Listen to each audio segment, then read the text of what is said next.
ஒரு சின்ன மாறுதல். இந்த கட்சி ஆட்சிகளிலிருந்து எந்த மாறுதலை கண்டீர்கள்? திமுக ஆட்சிக்கு வந்தால் ஊழல் லஞ்சம் இருக்கும், அதிமுக வந்தால் ஊழல் லஞ்சம் இருக்காது என்று இருக்கா? இல்லை. இவர்கள் வந்தால் டாஸ்மார்க்கை திறந்து வைத்து மக்களை குடிகாரர்களாக்கி குடிநோயாளிகளாக்கி பல லட்சக்கணக்கான பெண்களின் தாலியை அறுப்பார்கள் என்று இருக்கு. இவர்கள் வந்தால் மூடுவார்கள் என்று இருக்கா? இல்லை. இவர்கள் வந்தால் வளங்களை சுரண்டி கொழுப்பார்கள், விற்பார்கள். இவர்கள் வந்தால் ஆத்துமணல் அள்ளுவார்கள், அவர்கள் வந்தால் மலையை நொறுக்கி எம்சாண்ட் மலை மணல் என்று விற்பார்கள். ஆனால் இவர்கள் வந்தால் விற்க மாட்டார்கள் என்று இல்லை. ஒரு அறிவு சமூகம், இயற்கையின் பரிணாமத்தில் வந்த கடைசி பிள்ளைகள் நாம் இல்லாமல் உலகில் எல்லா உயிரும் வாழ்ந்துவிடும். ஆனால் உலகில் எவ்வுயிரும் இல்லாது மனிதன் வாழ முடியாது என்கிற அறிவியல் உயிரியல் உண்மையை அறியாத கூட்டமாக இருக்கிறது. எதற்கு கல்வி?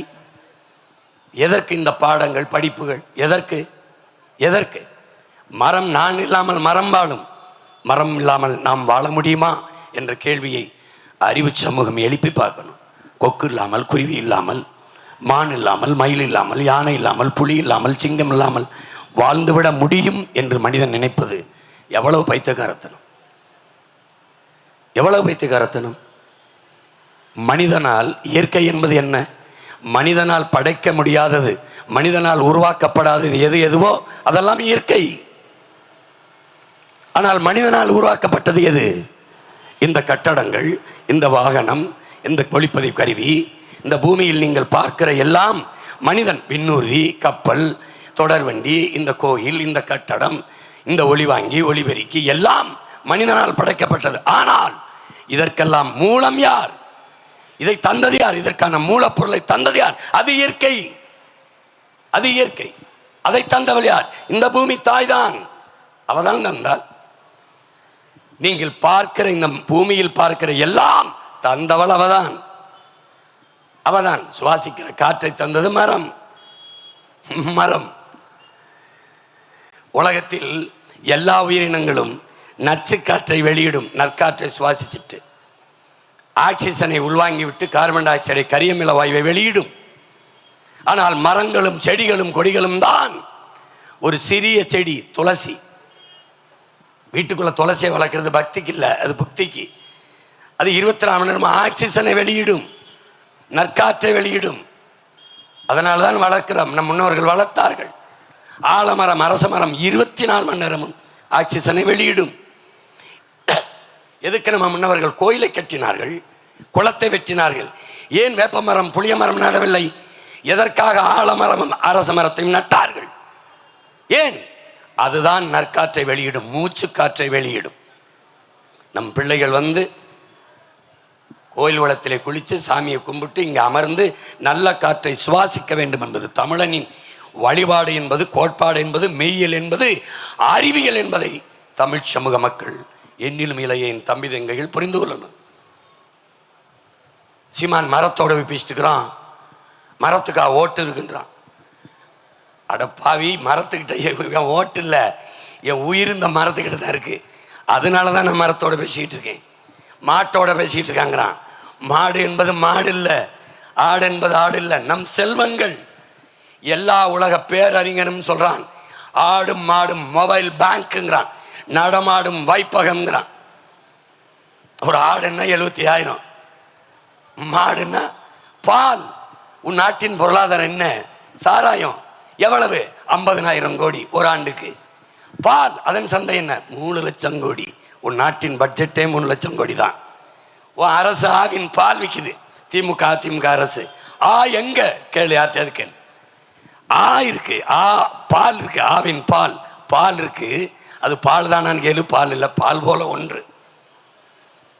அப்போ ஆவின் பால்னு பேர் வச்சு, ஆனா என்ன பசு? எங்க பசு? எங்க இல்லை. ஆனால் பால் வளத்துறைக்கு ஒரு அமைச்சர் இருக்கிறார். பால் இருக்கிறது, வளம் எங்கே என்ற கேள்வியை என் சொந்தங்கள் எழுப்பினால் அதுதான் விழிப்புணர்வு, அதுதான் மாற்றத்திற்கான சிந்தனை. அங்கதான் புரட்சிகரமான அரசியலுக்கான விதை ஊண்டப்படுகிறது. கால்நடைத்துறைக்கு அமைச்சர் இருக்கிறார். கால்நடை எங்கே? உனக்கு பால் எங்கே இருந்து வருகிறது? எங்கே இருந்து? ஆந்திராவில் இருந்து. ஆந்திர முதலாளிக்கு தமிழ்நாட்டு மக்களுக்கு தரமான பாலை கொடுக்கணும்னு பசுவின் மாரிலிருந்து கறந்தோடனே ஒரு சொட்டு கலப்படம் இல்லாமல் அவங்களுக்கு அனுப்பி வைக்கிறாரா? என்ன அவருக்குன்னு வெங்கடாச்சலபதி கோயிலில் வேண்டிக்கிட்டாரா யாருக்கும் கலப்படம் இல்லாமல் தமிழ்நாட்டு மக்களுக்கு பால் கொடுக்கணும்னு? இப்படி ஒரு கூட்டமாக இது மாறி போயிடுச்சு. என்ன கொடுக்குறான்? என்ன சரி, தண்ணி கடையில் வாங்கி குடிக்கிற, அது குடிக்கிற திறனில் இருக்குது, தகுதியில் இருக்குன்னு யாருக்கு தெரியும்? யார் தர சான்றிதழ் தந்தவன் யார்? யார்? நம்ம ஆத்தாளப்பனுக்கு கிடைக்காத தண்ணி அப்போலோ மினரல் கிண்லே முதலாளிக்கு எப்போ பெற்றாலும் கிடைக்குது. எப்படி எப்படி எப்படி அழைச்சி பேசினா எத்தனை குடுவை வேணும்னாலும் அப்படி கேனில் கொண்டாந்து இறக்குறானே, எப்படி? ஏன் நமக்கு அந்த தண்ணி கிடைக்கல? அது தண்ணி தான் யாருக்கு தெரியும்? தண்ணி குடிக்கிற திறனில் இருக்குன்னு அது தெரியும். அவ்வளவு நஞ்சு. நீ குடிக்கிறது பாலா? குஜராத்திலிருந்து அமுல்னு ஒரு பால் வருது, குஜராத் மாநிலம் நமக்கு கொடுக்குது. ஏன் நீ ஏன் மாடு வளர்க்கலை? உனக்கு அவமானம். பால் குடிக்கணும், நெய் திங்கணும், தயிர் திங்கணும், மோர் குடிக்கணும், வெண்ணெய் போடணும், தோசையில் நெய்யை ஊற்றி நல்லா சாப்பிடணும். ஆனால் மாடு வளர்த்துறப்படாது. அட பைத்தியங்களே பைத்தியங்களே. பிரதமர் பேசுகிறாரு டைரியில் பால் நாளில், பாலில் மிகப்பெரிய சந்தை இருக்கிறது, பொருளாதாரம் இருக்கிறது, பாலிலேயே நம்ம தற்சார்பு பொருளாதாரத்தை அடைய முடியுங்கிறது. இதை பேச்சு இருக்க கேளுங்க, பேச்சு இருக்கு. எது ஒன்றையும் பார்க்குறதில்ல. உலகத்தில் மற்ற நாடுகள் எதுக்கு உங்களுக்கு அலைபேசி இருக்குது, வலையொலி இருக்குது, எல்லாம் பொழுதுபோக்குக்கு எதை எதையே பார்த்து தொலைக்கிறிய உருப்படியாதாவது பாரு, போய் பாரு. ஒரு சின்ன நாடு சிங்கப்பூர், ஒரு வளமும் இல்லை. நமக்கு அது நிலம் இருக்குது, மலை இருக்குது, காடு இருக்குது, ஏதோ இருக்குது, அறிவு இருக்குது, மனித உழைப்புக்கு ஆற்றல் இருக்குது, எல்லாம் இருந்து நம்ம ஏழ்மை வறுமையில் இருக்கோம். 28 விழுக்காடு மக்கள் இரவு உணவு இல்லாமல் தூங்க போகிறோம். பசி பட்டினி, அரிசி பருப்பு, வேட்டி சிலைக்கு 1000 2000 கையேந்திக்கு நிற்கிற அவன்கிட்ட ஒன்றுமே இல்லை, கடல் தான். அவன் எப்படி உலகத்தரத்தில் கல்வியில் 3வது இடத்துல இருக்கான்? எப்படி இருக்கான்? எப்படி இருக்கான்? இதில் நம்ம நாடு எந்த இடத்துல இருக்குது? இது தமிழ்நாடு ஒரு இளவலும் இல்லை. எங்கே இருக்குது? எங்கே இருக்குது? எங்கே இருக்குது? அரசு பள்ளிக்கூடம் கல்லூரிக்கு போய் பார்த்துருக்கிய? அரசு பள்ளிக்கூடத்தில் கல்லூரியில் அமைச்சர் மக்கள், சட்டமன்ற உறுப்பினர், மாமன்ற உறுப்பினர், இல்லை நாடாளுமன்ற உறுப்பினர் யார் விளையாது படிக்குமா? ஏன் தரம் இல்லை? ஏன் தரம் இல்லை? பல நாட்களாக தரங்கட்டவர்கள்ட்டே அதிகாரத்தையும் ஆட்சியும் கொடுத்து விட்டீங்கன்னா தரம் இல்லாமல் தான் போகும். ஒரு சின்ன நாடு சிங்கப்பூர் ஒரு வளமும் இல்லாமல் சிறந்த நாடாக கல்வியிலே 3வது இடத்துல இருக்கான். முதல்ல தென்கொரியா இருந்துச்சு, 2வது ஜப்பான் இருந்துச்சு, 3வது சிங்கப்பூர் இருந்துச்சு. இப்போ முதல்ல ஃபின்லாந்து போயிடுச்சு, 2வது தென்கொரியா. தென்கொரியாவை பின்னுக்கு தள்ளி ஃபின்லாந்து முன்னேறிச்சு. ஆனால் நீண்ட காலமாக 3வது இடத்திலேயே உறுதியாக நிற்குது சிங்கப்பூர். எப்படி எப்படி கொடுக்க முடியுது? இந்த சென்னை அளவு தான் இருக்கும் சிங்கப்பூர். மொத்தமாக சென்னை எவ்வளவு தூரம் இருக்கோ அவ்வளோ கூட இருக்காது. ஒரு சின்ன நாடு உலகத்தின் தரத்தில் மருத்துவத்திலையும் கல்வியிலையும் ஊழல் லஞ்சமற்ற நாடாக இருக்கான். அதாங்க, அதை கவனிக்கணும். ஒரு சின்ன நாடு கியூபா, ஃபெடல் காஸ்ட்ரோங்கிற புரட்சியாளன் பிறக்கலைன்னா அது அமெரிக்காவின் இன்னொரு மாகாணமாக தான் இருந்திருக்கும். வெறும் கரும்பு தானே இருக்குது. நீ உலகத்தின் சர்க்கரை கிண்ணம் என்றால் அது கியூபா தான் வரும். அந்த ஒரு வளத்தை வைத்துக்கொண்டு அந்த நாட்டில் கல்வி, மருத்துவம், குடிநீர் விநியோகம், மின் உற்பத்தி, பகிர்வு, சாலை ஓடுதல், பராமரித்தல், போக்குவரத்து எல்லாவற்றையும் அரசு வைத்துக்கொண்டு தரமாக தன் மக்களுக்கு கொடுக்க முடியுது. ஏன்? அங்கே கனவை சுமந்து வந்த ஒரு நாயகன் தலைவன் வந்தான், ஃபிடல் காஸ்ட்ரோ. சிங்கப்பூர் அப்படி இருக்குன்னா காரணம் ஒருத்தன் வந்தான், ஒரு புரட்சியாளன் கனவை சுமந்து வந்தான்.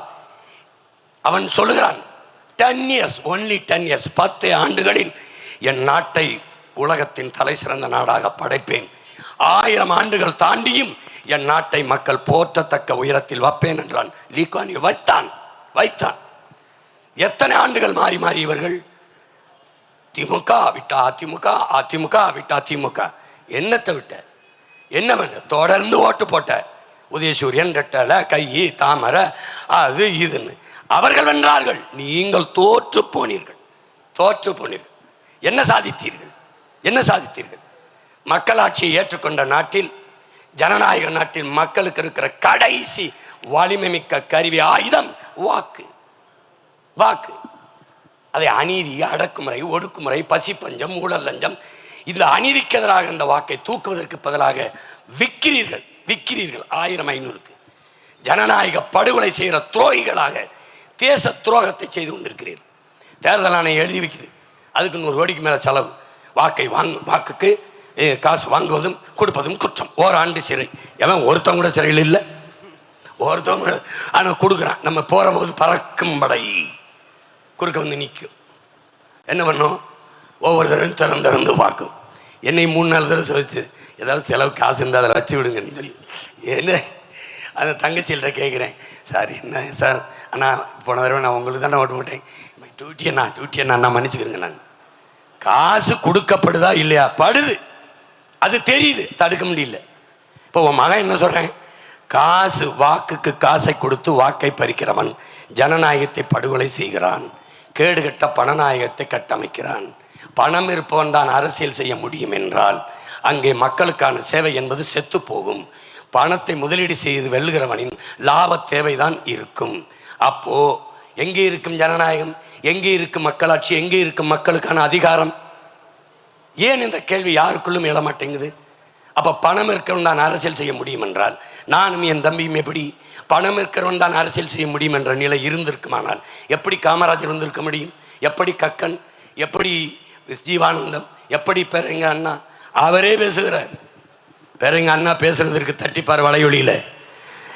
எதற்காக இந்த காங்கிரசார் ஓட்டு இந்த அண்ணா துறையை தோற்கடிக்க என்னை ஜெயிக்க முடியாது என்ற பயத்திலே ஓட்டுக்கு காசு கொடுப்பானேன், அதுவும் 7 கடல் தாண்டி 7 மலை தாண்டி வெங்கடாசலபதியை 7 மலையானை துணைக்கதற்கு அழைத்து வருவானேன்.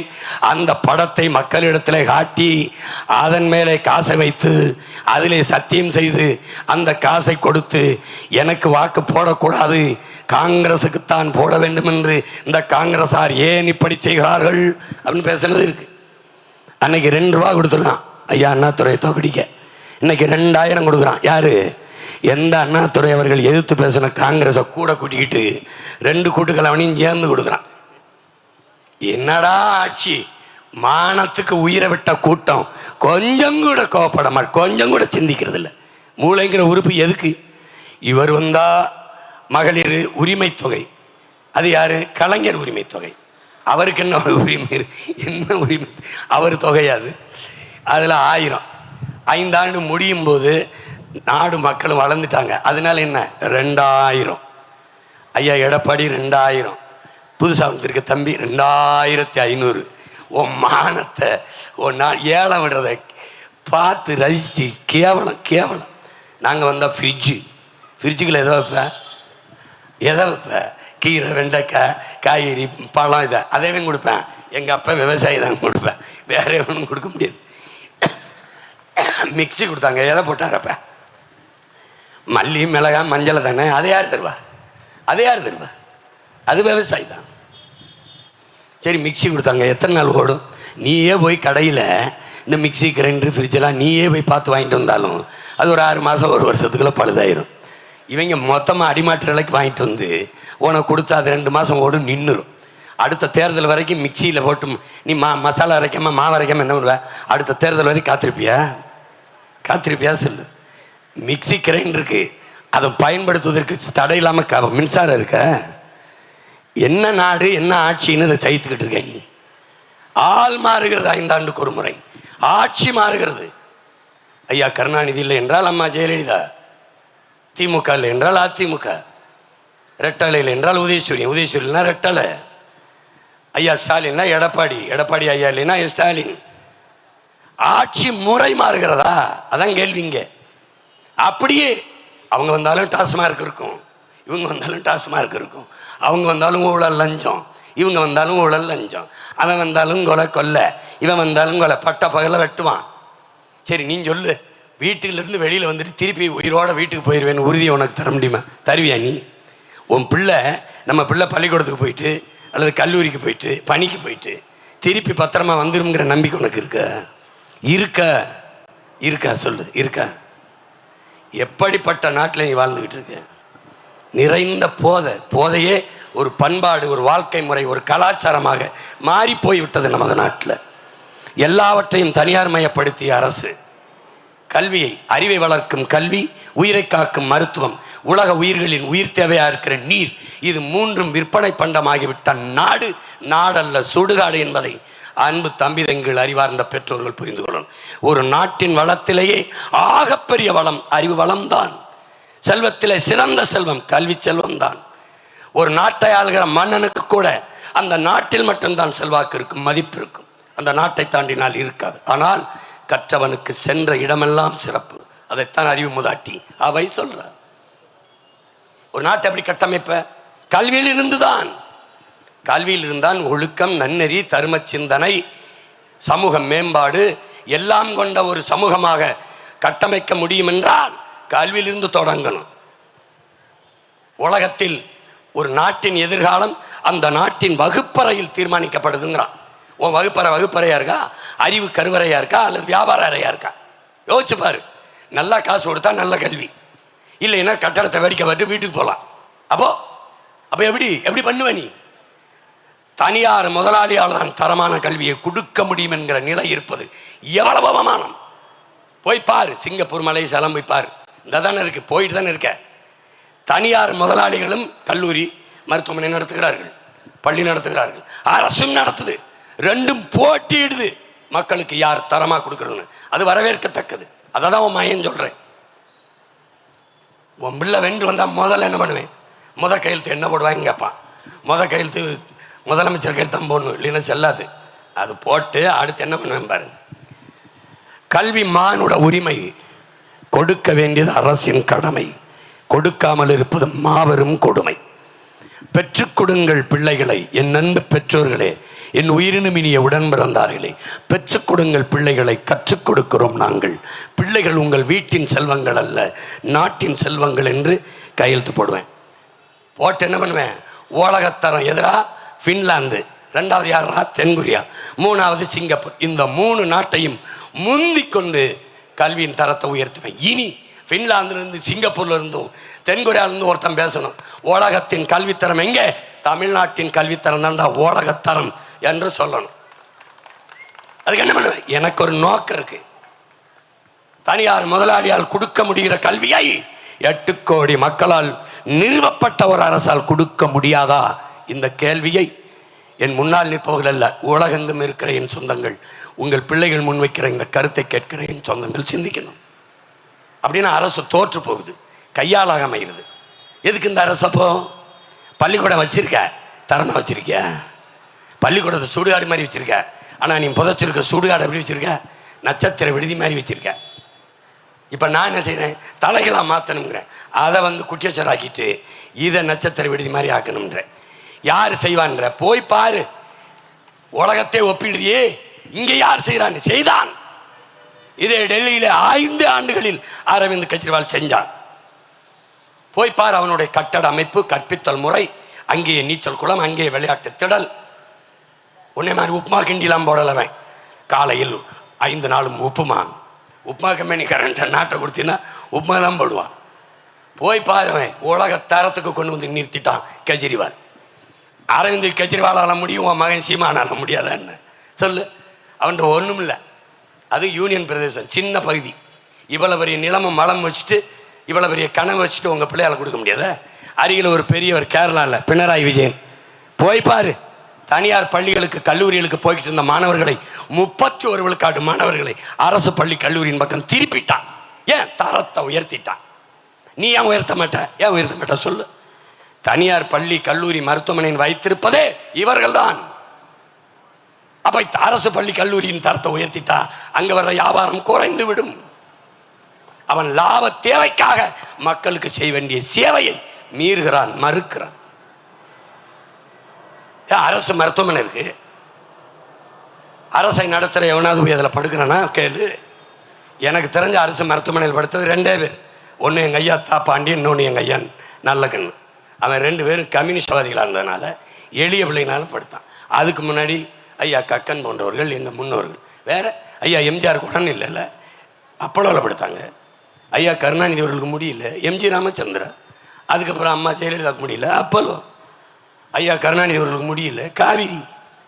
தம்பி செந்தில் பாலாஜிக்கு முடியல, தாத்தா ஓமந்தூர் ராமசாமி ரெட்டியார் பேரில் இருக்க அரசு மருத்துவமனையில் வச்சாங்க. 2 நாள், 2 days ஒன்லி ஷிஃப்ட். உடனே இங்கே காவிரிக்கு ஏன் தரம் இல்லை? யாருக்கு? அரசை நடத்துறவனுக்கே தெரியுது தரம் இல்லைன்னு. அப்போ எப்படிப்பட்ட அரசு? மறுபடியும் நீ யாருக்கு போட போற? இந்த தரங்கட்ட கூட்டத்துக்கு போட்டு ஆட்சியை கொடுத்து ஒன்றும் சரியில்லை ஒன்றும் சரியில்லை புலம்பிக் கொண்டிருப்ப. ஒன்னாலதான் நாடு நாசமா போகுது. இது புலம்பிக் கொண்டிருக்கிற நேரம் இல்லை, காலமும் இல்லை. இழந்து விட்ட உரிமைகளை பிச்சை கட்டு பெற முடியாது, போராடித்தான் பெற்றாக வேண்டும் என்கிறார் புரட்சி அண்ணல் அம்பேத்கர். அதற்குத்தான் உங்கள் பிள்ளைகள் வீதியில் நின்று போராடி கொண்டிருக்கோம். ஓராண்டு 2 ஆண்டு இல்லை, 15 ஆண்டுகளாக 10 ஆண்டுகளாக இந்த தேர்தல் அரசியல். உலக வரலாற்றிலே என் உடன் பிறந்தார்களே, பேரன்பு மிக்க என் பெற்றோர்களே, உலக வரலாற்றிலே ஒரு அரசியல் இயக்கம் இவ்வளவு தோல்வியை சந்தித்த பிறகும் மறுபடி களத்திலே உற்சாகமாக பாய்கிற ஒரு பேரியக்கம் உலக வரலாற்றிலே கிடையாது. இந்திய துணைக்கண்டத்திலும் கிடையாது, உலகத்திலையும் கிடையாது. என்ன, முதல் தேர்தலில் 4.5 லட்சம் அந்த வாக்கை வாங்கின ஒரு கட்சி கரைஞ்சு காணாமல் போயிருக்கும். இல்லை ஏதாவது ஒரு கூட்டணி கட்சியோட கூட்டணி வச்சு போயிருக்கும். இந்த முட்டிக்கால் ஓடி தெரியுதுல 3 சீட்டு 4 சீட்டு நாங்கள் கேட்டிருக்கோம், எங்களுக்கு கூட ஒரு சீட்டு போட்டு கொடுக்க வேண்டும், எங்களுக்கு கேட்குற தொகுதியை கொடுக்க வேண்டும், இப்படி தெரியுது பாரு, போயிருக்கும்.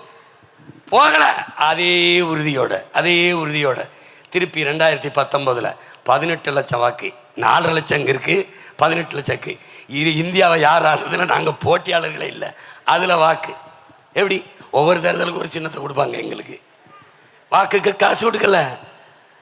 நானும் முதலமைச்சர் மகனும் அமைச்சரின் வாரிசோ இல்லை. கொளுத்த பணத்தை வச்சுக்கிட்டு அதை பாதுகாக்கிறதுக்கு கட்சி ஆரம்பிச்சது இல்லை. சாதி சொல்லலை, மதம் சொல்லலை, புரியுதா? என் தம்பிக்கு எந்த பின்புலமும் இல்லை. அது என்ன இருக்கு? கல்வி, அறிவு, வேற என்ன இருக்கு? தன்னலமற்ற என் மண்ணுக்கு மக்களுக்குமாக உண்மை நேர்மையாக உழைக்க வேண்டும் என்ற மனம், ஒரு துடிப்பு, எதுக்கெடுத்தாலும் கையேந்துகிற அந்த இழிநிலையில் இல்லாது என் மக்களின் வாழ்க்கை தரத்தை உயர்த்த வேண்டும் என்ற தவிப்பு, துடிப்பு, நோக்கம், கனவு. அதான் உங்க பிள்ளைகள்கிட்ட இருக்கிற முதலீடு.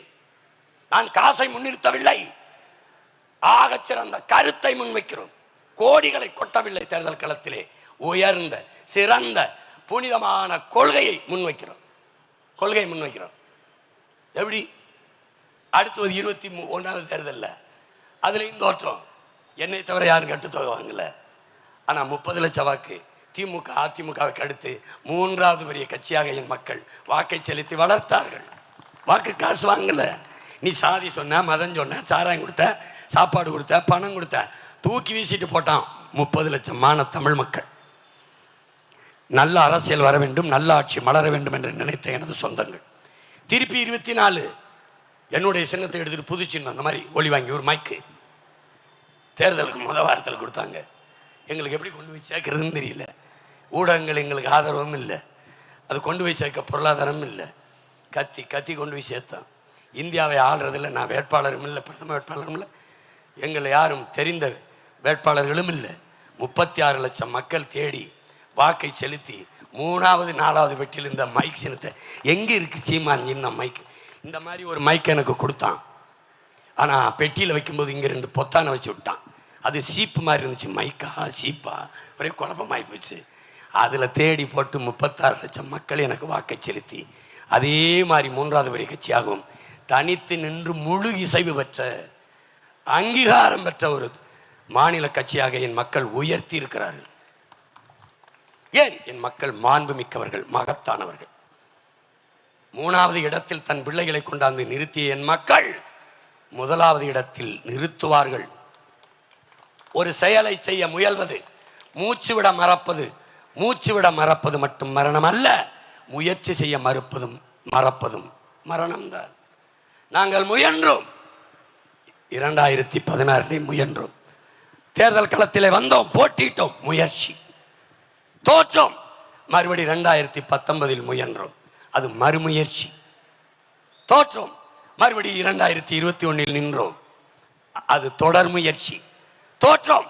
மறுபடி 2024 நின்றோம், அது விடாமுயற்சி, தோற்றோம். இப்போது 2026 அதே களத்தில் தோல்வி என்பது முகத்தில் தெரியாது, அதே உற்சாகத்தோட பாய்கிறோம். இப்போது இது முயற்சி இல்லை என் பெற்றோர்களே, இப்போது முயற்சி இல்லை உடன் பிறந்தார்களே, அசைக்க முடியாத நம்பிக்கை இது. யார் மீது? என்னை பெற்றவர்கள் மீது, என் உடன் பிறந்தார்கள் மீது, அவர்கள் பிள்ளைகள் நாங்கள் வைக்கிற நம்பிக்கை. எங்களை விட்டுவிட மாட்டார்கள். ஏன்? நல்லதைத்தான் என் மக்கள் தேர்வு செய்வார்கள். சரியானதைத்தான் செய்வார்கள், எளிதானதை செய்ய மாட்டார்கள். மகனுக்கு பொண்ணு பார்த்தால் நல்ல பொண்ணு, மகளுக்கு மாப்பிள்ளை பார்த்தால் நல்ல மாப்பிள்ளை, நகை வாங்க போனால் நல்ல சேதாரமில்லாத நகை, நல்ல வடிவம், உடை வாங்க போனால் நல்ல வடிவம், நல்ல உடை, தரமான உடை. எதில் ஒன்றிலுமே சரியானதை, தரமானதை, நல்லதையே தேர்வு செய்கிற என் மக்கள் இந்த தேர்தல் களத்தில் எந்த கட்சி ஆட்சிக்கு வந்தால் நாடும் மக்களும் நிம்மதியாக இருக்க முடியும். எவன் வந்தால் தரமான கல்வி கிடைக்கும், உலகத்தரத்திற்கு மருத்துவத்தை கொடுப்போம் உங்கள் பிள்ளைகள். சட்டம் போடுவேன் உம்மாயன். அரசு அதிகாரிகள், முதலமைச்சர், அமைச்சர் யாராக இருந்தாலும் அரசு பள்ளி கல்லூரியில் தான் பிள்ளையை படிக்கணும். அப்படி இல்லை படிக்காமல் தனியார் பள்ளி கல்லூரியில் சேர்த்தா அவர் சம்பளம் இல்லவோ அதில் சரிபாதியை துண்டிச்சிருவோம், துண்டிச்சிட்டே இருப்போம். நீ கொழுப்படுத்து போய் எங்கே போனால் தேசத்தை அவமதிக்கிறாங்கன்றேன். அரசு மருத்துவமனையில் தான் யாராக இருந்தாலும் போய் படுக்கணும். உலகத்தரத்துக்கு தரத்தை உயர்த்திடுவேன். தனியார் மருத்துவமனையில் கொடுக்குற தரத்தை இந்த அரசு கொடுக்க முடியலன்னா அவ்வளவு தோல்வியுற்ற அரசா? தமிழ்நாட்டு அரசு அறத்தின் வழி நின்ற ஆண்ட மறவர்களின் தமிழ் மக்களினுடைய அரசு. வா மோதுவோம், யார் தரமாக இருக்குன்னு. அரசு மருத்துவமனைக்கு போனால்தான் பிழைப்போம் என்ற நிலையை உருவாக்குவேன். இந்த நாட்டின் முதல் அமைச்சர், பிரதம அமைச்சர், முதல் குடிமகள், நாட்டின் முதலமைச்சர்களுக்கு என்ன தரத்தில் மருத்துவம் கிடைக்குமோ அந்த தரத்தை கடைகோடியில் மயிலாப்பூரில் ஓலை குடிசையில் இருந்தாலும் சரி, மாளிகை இருந்தாலும், ஏழை பாட்டியாக இருந்தாலும் சரி, 90 வயசு பாட்டியாக இருந்தாலும் என் தேசத்தின் முதுபெரும் சொத்து, பாதுகாக்க வேண்டிய பொக்கிஷம் என்று, தேசத்தின் தாய் என்று இந்த அரசு மருத்துவம் கொடுக்கும். கடைகோடி மகனுக்கும், முதல் குடிமகனுக்கு கிடைக்கிற மருத்துவத்தை கடைகோடி மகனுக்கும் கிடைக்க செய்யும். அதுதான் சரியான ஜனநாயகம், முழுமையான மக்களாட்சி. கொடுப்போம். எப்படி? ₹1 கட்டணம் இல்லாமல் கல்வி, எப்படி ₹1 கட்டணம் இல்லாமல். அதுக்கப்புறம் என்ன? உலக உயிர்களின் தாய்ப்பால், உயிர்ப்பால் தண்ணீர். மனித தேவை மட்டுமல்ல, பூச்சி, வண்டு, நம்மளை கடிக்கிற கொசுக்கு இருக்குது. அதனால் அது விற்பனைக்கு இல்லை, வந்தவொடனே தடை பண்ணுவேன். பேனிட், தடை. மீறி வித்தான்னு வச்சுக்க, தூக்கி சிறையில் அடைன்னு வச்சு விட்டுருவேன். அதுக்கு மேலே விற்க முடியாது. நீ நானே கொடுப்பேன். தூய குடிநீரை நானே சேமித்து என் நாட்டு குடிகளுக்கு நானே தூய குடிநீரை கொடுப்பேன். கட்டணம் இல்லாமல் கொடுப்பேன், கட்டணம் இல்லாமல் தருவேன். எல்லா உயிர்களுக்கும் நீர் கிடைக்க வாய்ப்பு ஏற்படுத்திடுவேன். எந்த குருவிக்கு யானை தண்ணி இல்லாமல் ஊருக்குள்ளே வந்துச்சு, கரடி உள்ளே வந்துச்சு, புலி உள்ளே வந்துச்சு, அந்த நிலையெல்லாம் செய்ய மாட்டேன். ஏன்? நான் இயற்கையின் காதலன், இயற்கையின் மகன். எனக்கு தெரியும் என் தாய் பூமின்னு எனக்கு தெரியும். இந்த பைத்தியக்கார பயிலுக ஐயா கவிப்பேரர் வைரமுத்து எழுதுகிற மாதிரி இந்த தாய்ப்பாலும் தண்ணீரும் மலிவாக கிடைக்கிறதுனாலேயே இந்த மனுஷ பயலுக்கு மதிக்க மாட்டேங்கிறாங்க. காலுக்கு கீழே மிதிப்படுறதுனாலேயே இந்த பூமி தாயின் அருமை தெரியல. உன்னை பெற்றவள் 10 மாதம்தான் வயிற்றில் சுமக்கிறா. அன்னையின் மடியிலேருந்து கீழே இறங்கி முதலடி எடுத்து வச்சு இல்லை, இவன் மடியில் தான் வச்ச.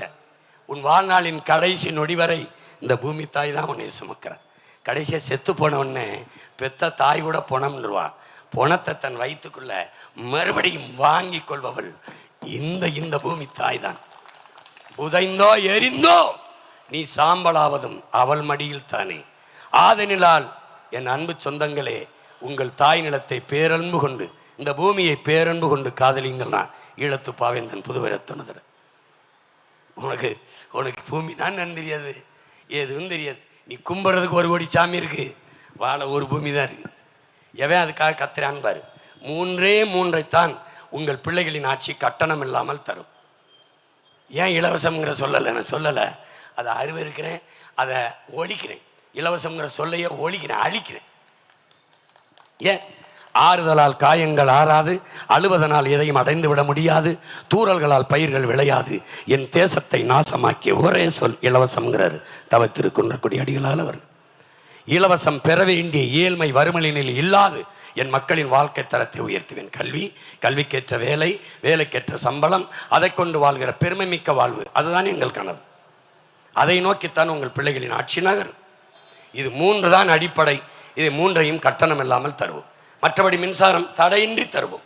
மாற்று மின்பெருக்கத்துக்கு போட்டு காட்டுற எப்படி மின்சாரத்தை மாற்று வழியில் உற்பத்தி செய்வேன். எனக்கு தேவையானதை மின் உற்பத்தியில் பிற முதலாளிகள் பிற மாநிலத்திலிருந்து வாங்காமல் நானே தண்ணீரை எப்படி அடைவேன்னு போட்டு காட்டுறேன். பிறகு தரமான சாலை, பயணிக்க நல்ல போக்குவரத்து, நோ ஓசி பஸ்ஸு, ஏசி பஸ்ஸு காசு கொடுத்து போ, தரமான பஸ்ஸு தாரேன், அதில் ஏறிப்போ, உரிய கட்டணத்தை கொடுத்து போ. புரியுதா? இந்த ஓசியா வண்டி ஓட்டுறவன்ட்ட கேளு. ஓசி பஸ் 1 லட்சம் கோடி ஏற்கனவே அதில் கடன் இருக்குது, இழப்பு இருக்குது. எப்படி ஓட்டுவேன்? ஒரு நாடு அரசு இலவசமாக பஸ் ஓட்டுவேங்கிறதுங்க, பேருந்து ஓட்டுவேன்னு சொல்லுது. ஆட்சியாளங்களா எப்படி இது இப்படியே ஓட்டிக்கொண்டு எங்கே போய் நிறுத்துவேன்? 10 லட்சம் கோடி கடன், 1 லட்சம் கோடி வட்டி. நீ அறிவிச்சிருக்கிற இந்த இலவசம் வந்து ஃப்ரீ ஸ்கீமெல்லாம் நிறைவேற்ற இன்னும் 5 லட்சம் கோடி கடன் வாங்கணும். அந்த கடன் சுமை யார் மேலே? முன்னாடி நிற்கிற மக்கள் மேலே சுமத்துவேன். அத்தியாவசிய பொருள் எதுன்னு பாரு. அவசிய பயன்பாடு மின்சாரம் கட்டணத்தை ஏற்றுவேன். 3 முறை ஏற்றிருக்காரு ஐயா. அடுத்து என்ன? சொத்து வரி ஏற்றி விட்டுருவேன். வீட்டு வாடகை, கடை வாடகையெல்லாம் கூடிரும். அடுத்து என்ன? பத்திரப்பதிவு. பல மடங்கு கட்டணத்தை ஒரு இடம்னு வாங்கி பத்திரம் பதிவு பண்ணால் 10 மடங்கு உயர்த்திட்டோம். எங்கிருந்து இலவசத்தில் இழக்கிற பணத்தை எடுப்பார்கள்? நம்மிடமிருந்து தான். எதை காட்டி கடன் பெற்றார்கள்? நம்மை காட்டித்தான். என் அப்பன் கடன் வாங்கினால் நிலத்தை வைப்பான், வீட்டை வைப்பான். இவர் என்ன வைப்பாங்க? மக்களின் நலத்தை வைப்பாங்க, மண்ணின் வளத்தை வைப்பாங்க, நாட்டை வைப்பார்கள். நாட்டை அடமான வைத்து கடனை பெற்று 10 லட்சம் கோடி கடன். 10 லட்சம் கோடி கடனில் நிறைவேற்றப்பட்ட ஒரு நலத்திட்டம். நல்ல கல்வி கொடுத்தாய்விட்டதா? தரமான குடிநீர் பகிர்ந்தளிக்கப்பட்டதா? தடையற்ற மின்சாரம் தானே உற்பத்தி செய்து மின் உற்பத்தியில் நிறைவாயிட்டதா? இல்லை. சிறந்த மருத்துவம் நாட்டுக்குடிகளுக்கு கொடுத்தாகிவிட்டதா? இல்லை. பயணிக்க நல்ல பாதை, தரமான போக்குவரத்து கொடுத்தாகிவிட்டதா? இல்லை. அப்ப என்ன நடந்தது? என்ன நடந்தது? எந்த ஒரு அடிப்படை நலத்திட்டம் 10 லட்சம் கோடியில் இந்த நாட்டை உலகத்தின் தலை சிறந்த நாடாக மாற்றி படைத்திருக்க முடியுமா? முடியாது. உன் நாட்டின் தலைநகர் 60 ஆண்டுகள் ஆட்சி திமுக அதிமுக. மழை நீர் கழிவு நீர் வழிந்து ஓட காவாய் இல்லை. ஒவ்வொரு பட்ஜெட்லையும் நிதி நிலையம் 4000 கோடி 5000 கோடி ஒதுக்குகிறார்கள். நல்லா கவனிக்கணும், ஒதுக்கீடு தான் அது. அதுக்கு செலவு செய்யணும்னு சொல்றது இல்லை, அதுக்கு அழிக்கிறோம், அந்த திட்டத்துக்கு அழிக்கிறோம்னு சொல்றது இல்லை. வார்த்தையை கவனிக்கணும், ஒதுக்கீடு. ஏன்டா போலேன் நல்லா சொல்லுங்க. 4000 கோடி ஒதுக்குனீங்களே, அது எங்க? அதான் ஒதுக்கிட்டோம். நல்லா நல்லா சொல்லுங்க அந்த வார்த்தையை, ஒதுக்கீடு. ஒதுக்கிட்டோம். காபா வெட்டுற காசு அவன் வாய்க்கில் போனதுனால இன்ன வரைக்கும் மழை நீர் கழிவு நீர் வெளியேற மாட்டேங்குது. மழை பெஞ்சனா வெள்ளத்தில் மிதக்கிறான். ஒரு ஆட்சி என்பது எப்படி? நல்ல ஆட்சி என்பது என்ன? வெள்ளத்தில் மக்களை மிதக்க விட்டு, வெள்ளத்தில் சிக்கி கஷ்டப்பட விட்டு, சாக விட்டுட்டு வெள்ள நிவாரணம் கொடுக்கறதெல்லாம் ஆட்சி. வெள்ளத்தில் மிதக்க வேண்டிய அவசியம் இல்லாமல் ஒரு சொட்டு நீர் வீதிகளிலேயோ தெருக்கு வீட்டு வாசல்லையோ தேங்காமல் வெளியே எடுத்து கொண்டு போகிறதுக்கு காவாய் வாய்க்காலை வெட்டி வெளியே எடுத்துகிட்டு போகிறது ஆட்சி இருக்குவார். அதுதான் நல்ல ஆட்சி. ஒரு ஆண்டு தப்புன்னா பரவாயில்ல, ஒவ்வொரு ஆண்டும் வெள்ளத்திலே மக்கள் மிதக்கிறாங்க, ஒவ்வொரு ஆண்டும் வெள்ள நிவாரணம் கொடுக்குது அரசு. இவனுக்கு எந்த கோபமும் என் மக்களுக்கு வரல. எப்படி மழை நீரை கழிவு நீரை வெளியே எடுத்துகிட்டு போவாங்கிறத உன் மகன் போட்டு காட்டுறேன் படம் பாரு. ஏன்னா கருத்தியெல்லாம் உனக்கு கடத்த முடியல. என்னால் 15 ஆண்டுகளாக கத்திரை வந்து சேரலை, கொஞ்சம் தான் சேர்ந்துருக்கு. அதனால் காட்சிப்படுத்தி என் கனவை விரிக்கிறேன் உங்கள் கண் முன்னாடி பாருங்கள்.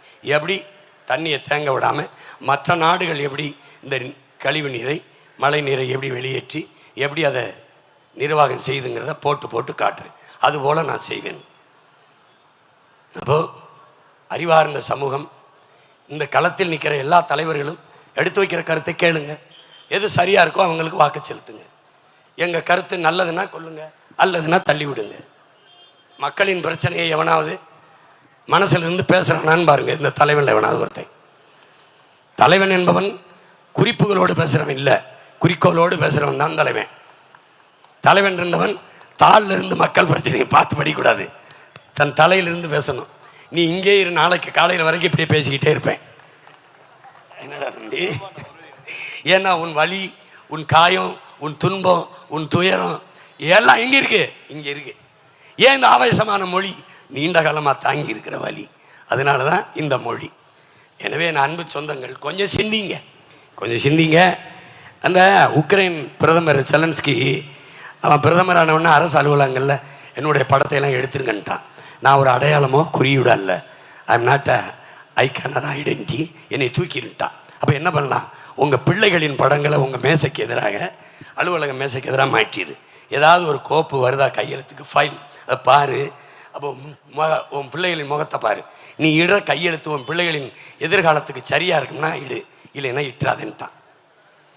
அதே உங்கள் பிள்ளைகள், உங்கள் உடன் பிறந்தவன் உங்களுக்கு என்ன சொல்கிறேன்னா, நீங்கள் வாக்கு செலுத்த போங்க, போகும்போது சாப்பிட்டு தான் போவீங்க. தட்டில் உங்களுக்கு சாப்பாடை தந்தது யாருன்னு ஒரு நொடி யோசிங்க. யோசிங்க. தெரியும், விவசாயி தான் தெரியும். விவசாயிக்கு நன்றி, உணவு தந்த விவசாயிக்கு நன்றிங்கிற எண்ணத்தை நெஞ்சில் சுமந்து செல்லுங்க. வாக்ககத்துக்கு செல்லுங்க. அந்த விவசாயி எங்கள் சின்னத்தில் இருப்பான். அப்படி பாருங்க. இந்த வாட்டி தேடாதீங்க. 3வது 4வது பெட்டிக்கு பெட்டியிலே இருப்பான். ஏன்? நீங்கள் கொடுத்த அங்கீகாரம் தான். உங்கள் வாக்கில் உங்கள் பிள்ளைகளை அங்கீகரிக்கப்பட்ட கட்சியாக்குனதுனால இப்போ முதல் பெட்டியில் இருக்கணும். அதில் உங்களுக்கு ஒன்று தெரியுமா? சூரியன் எல்லா பெட்டியிலும் இருக்காது, ரெட்டையில எல்லா பெட்டியிலும் இருக்காது, கை தாமரை இந்தியாவை ஆண்ட கட்சிகளுக்கு சின்னம் கூட இருக்காது. ஆனால் உங்கள் மகங்க சின்னம் எல்லா பெட்டியிலும் இருக்கும். 234 தொகுதியிலே இருக்கும். 234 தொகுதியில் தனிச்சு நின்று போட்டியிட கட்சி தானே பெரிய கட்சி. ஓட்டுக்கு காசு கொடுக்காம ஓட்டை வாங்க முடியும் நம்பிக்கை இருக்கிறவன் தானே நல்ல கட்சி. இலவசம் தரமாட்டேன், கல்வி மருத்துவம் குடிநீர் தான் தருவேன், மற்ற தரமாட்டேன்னு சொல்கிறவன் தான் நேர்மையானே. உனக்கு வாக்க பறிக்க தெரியாதா? எனக்கு வீட்டுக்கு ஒரு ஹெலிகாப்டர் தரேன்னு சொல்ல தெரியாதா? ஒவ்வொரு 1000 ரூபாய் இன்னும் 2000 வாங்கிட்டு இருக்கா, ஒவ்வொரு கிலோ தங்கம் தரேன் சொல்ல தெரியாதா எனக்கு? ஏன் நீ நம்புவ? இந்த சிரிக்கிறீல்ல, அவன் சொல்லும்போது சிரிக்கல, நான் சொல்லும்போது சிரிக்கிறேன். எப்படி ஏமாறுறது எளிது. மார்க் ட்வைன்கிற அறிஞர் என்ன சொல்றான்? மக்களை ஏமாத்துறது எளிது, ஆனால் அவர்கள் ஏமாந்து கொண்டிருக்கிறார்கள் என்பதை உணர்த்துவது ரொம்ப கடினம்ங்கிறான். நாங்கள் தான் 15 வருஷமாக கத்தி உணர்த்தி பார்க்குறோம், புரியல. கொஞ்சம் பேருக்கு புரிஞ்சிருக்கு, பத்தலை. இப்போ ஒரு மகத்தான மாறுதல், ஒரு மாபெரும் புரட்சி இளைய தலைமுறை பிள்ளைகளுக்குள்ளே எழுந்திருக்குது. ஒரு புரட்சி தீ பற்ற வைத்து எரியுது. புரட்சி என்பது ஒவ்வொரு மனிதனின் காலடிக்கு கீழே காய்ந்த செருகுகளாக கிடக்கிறது. ஒரு தீக்குச்சியின் உரசலுக்காக காத்து கொண்டுங்கிறான். என் பிள்ளைகள் தெருவெங்கும் பத்தி கொளுத்தி போடுறான். இங்கே என் தம்பி அருண் போடுறான் 234. அதுபோக பச்சை பிள்ளைங்க பள்ளி கல்லூரியில் படிக்கிறவன் இந்த நாடு அந்த நாடுல எல்லா நாட்டிலும் தீ வச்சு எரிக்கிறான். புரட்சி தீயை எதை? இந்த அநீதிக்கு எதிரான அறப்போரை தொடங்கி வெள்ளநூன் வெறி கொண்டு நிற்கிறான். பசி, பஞ்சம், ஊழல், லஞ்சம், கொலை, கொள்ளை, சாதி அழிவு, தீண்டாமை, அடக்குமுறை, ஒடுக்குமுறை, பாலியல் வன்கொடுமை, பெண்ணி அடிமைத்தனம், மதுமத போதை, வேலையின்மை, வளக்கொள்ளை, இது எதுவும் இல்லாத புதிய ஒரு தேசம் செய்வோம். மக்கள் புரட்சியால் அதை உறுதி செய்வோம் என்ற மகத்தான கனவோடு என் பிள்ளைகள் அங்கே போய் செல்லுங்கள், பாருங்கள். அந்த இடத்தில் ஒரு நொடி யோசியுங்கள். ஒற்றை விரலால் உலகம் திரும்பி பார்க்கிற வரலாற்று பெரும் புரட்சியை, காலத்தில் மகத்தான சாதனையை உங்களால் நிகழ்த்த முடியும்.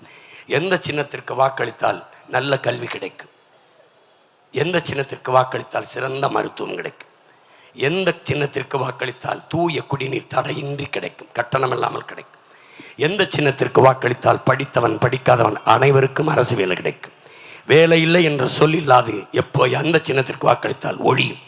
இதையெல்லாம் ஆழ்ந்து சிந்தித்து எந்த சின்னத்திற்கு வாக்களித்தால் நம் பிள்ளைகள், பெண் பிள்ளைகள் பத்திரமாக வெளியில் சென்று பத்திரமாக வீடு திரும்புவார்கள், எல்லாவற்றையும் யோசித்து ஆய்ந்தறிந்து என் அன்பு சொந்தங்கள் வாக்கை செலுத்துங்கள். அது விவசாயி சின்னத்திற்கு செலுத்த வேண்டும் என்று நான் சொல்லலை. எதற்கு செலுத்தினால் நாடு மக்களும் நிம்மதியாக இருக்கும் என்று பார்த்து செலுத்துங்கள்.